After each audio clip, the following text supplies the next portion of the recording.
EA's Battlefield franchise has been one of its longest standing and well-known series within the 21st century, introducing a destructive playground where two opposing teams duke it out in an open sandbox, completing objectives, while completely leveling the whole map like it's an average day involving the Avengers. The series has gone through so many eras, from Battlefield 1 throwing players all the way back to World War I to Battlefield 2042, thrusting everyone into the near future. Now, knowing this is EA, I have some precautions for this new installment of Battlefield 6, considering the last two installments were mixed to being not well received. 2042 alone, to this day, hurts me, considering the absolute wasted potential that it had. Fortunately, as reluctant as I am with the modern AAA gaming industry these days, this new Battlefield generally gives me some hope for the franchise. So, Battlefield 6 recently released their beta, and at this point of review, I've accumulated a good 4.5 hours of straight gameplay, just playing as much as I can with the different classes and game modes. So, before I give my opinions, let's break down what the beta had in store. Firstly, the game reintroduced the classic 4 classes of Assault, Engineer, Support, and Recon, with some slight twists. Now, each class has 3 abilities with a signature item along with 2 extra items to boot, similar to how hero shooters have their ult along with 2 extra abilities.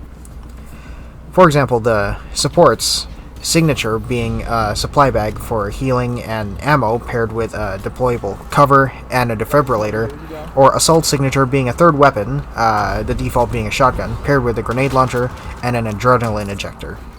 A major change made apparent is that, compared to Battlefield 4, Assault is now a purely offensive class reminiscent of Battlefield 1, while switching support to being the overall supplier for health and ammo.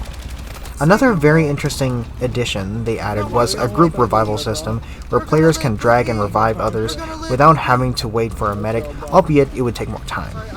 The beta also brought back some classic modes such as Conquest and King of the Hill for large-scale fights, and smaller-scale stuff included stuff like Domination, with all of them being purely objective-based.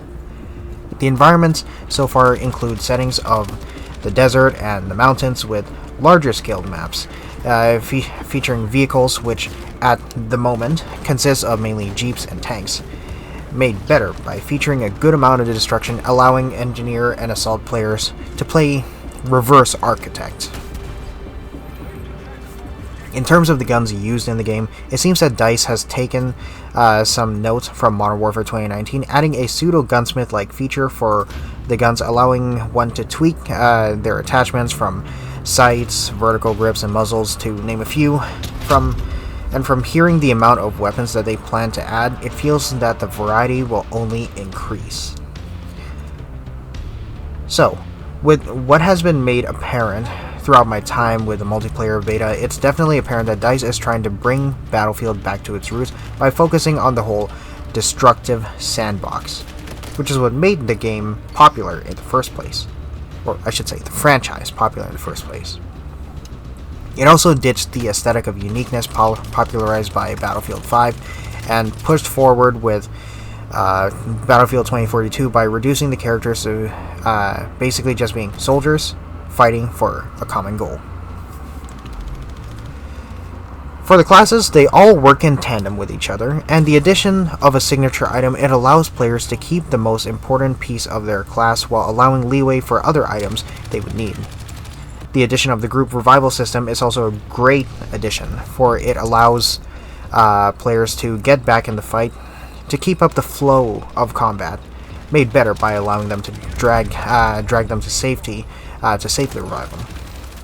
However, my only major concern with the classes is mainly the switch for Assault to being purely offensive, because I was expecting it to be like in Battlefield 4, in which I mained Assault, and I mainly focused on being a combat medic, and overall I was just not much of a support guy, on account that I just didn't like using LMGs.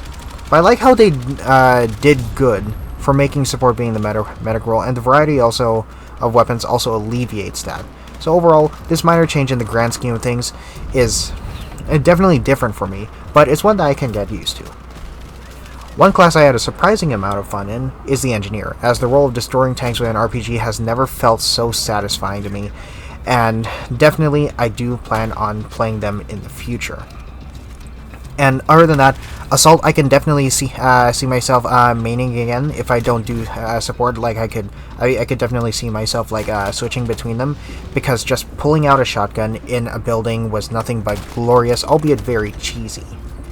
And lastly, for Recon, it's not my favorite, but not in the sense that their kit is bad. Matter of fact, it's a good setup because Recon gets stuff like C4 and a spawn beacon, but I just suck at sniping. Overall, the classes are a great return to form, with a few tweaks to help them make them feel new. The game modes presented in the beta are mainly objective-based, in which shamefully, I haven't been the most objective-focused, but I think it's overall for the better, as it allows players to interact well with each other instead of a basic deathmatch. And as much as I love lighting up the room, the game modes serve as a reminder as to what we're playing, unlike Call of Duty. They're my favorite so far. Would mainly be Conquest and Domination, as they give a good mix of objective focus and combat, and the maps presented so far feel so dynamic, but not so big that it turns into a walking simulator. The slight downsizing of the larger scale maps also helps, as it ramps up the chaos from 10 to 11, and I was never bored looking for something or someone, with every moment ending up in a brawl, which, as mentioned earlier, is essentially an Assault or Engineer player's dream. And the amount of destruction that they added adds a cinematic flair to it.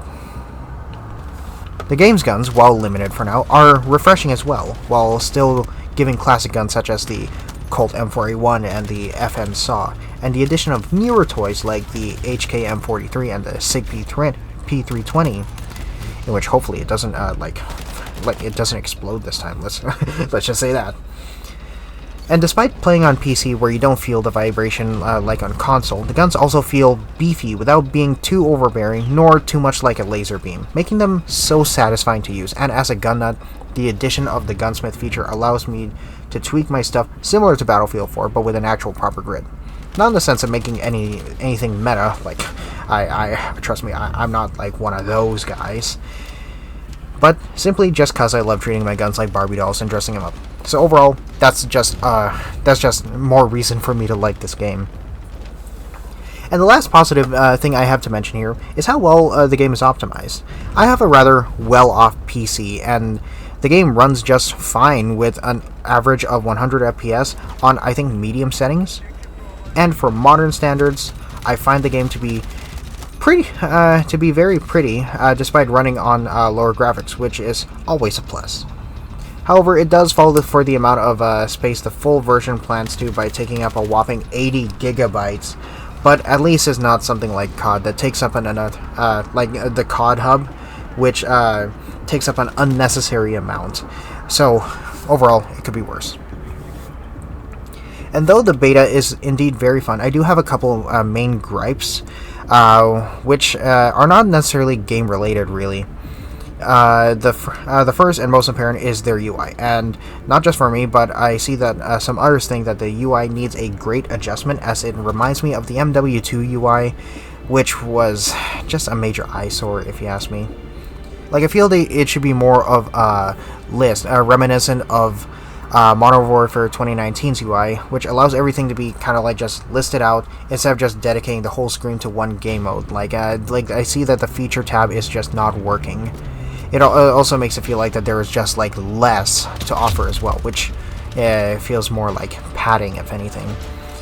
And my only other major complaint, which is more of like a nitpick, is just like some of the animations, as on a minimal level there looks to be like a little bit of jank compared to Battlefield 4 or Battlefield's ones, which were incredibly smooth overall. But other than that, it didn't really affect the controls too much, and you'd only really notice it if you were taking like a real close look. Overall, the Battlefield 6 beta is a great return to form for the Battlefield franchise after 2 disastrous releases. And while I have my distrust with the AAA gaming industry, this is one that I feel hopeful for. So all I could say is, good job EA, don't screw it up. Because while this game definitely shows its promises, there are still aspects I distrust, especially with the $130 Phantom Edition, the addition of a Battle Pass and a Battle Royale mode. However, if we're talking on a purely gameplay perspective, I can see Battlefield definitely making a comeback, which warrants a solid 8 out of 10, which makes me hyped for the next playtest coming next week, provided this video is uploaded by then.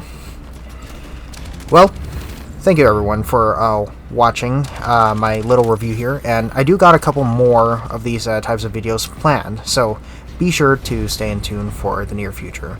But for now, I say to y'all, ladies, gentlemen, everyone in between, and everyone in New Orleans, my name is Cobra. And y'all have yourself a beautiful day.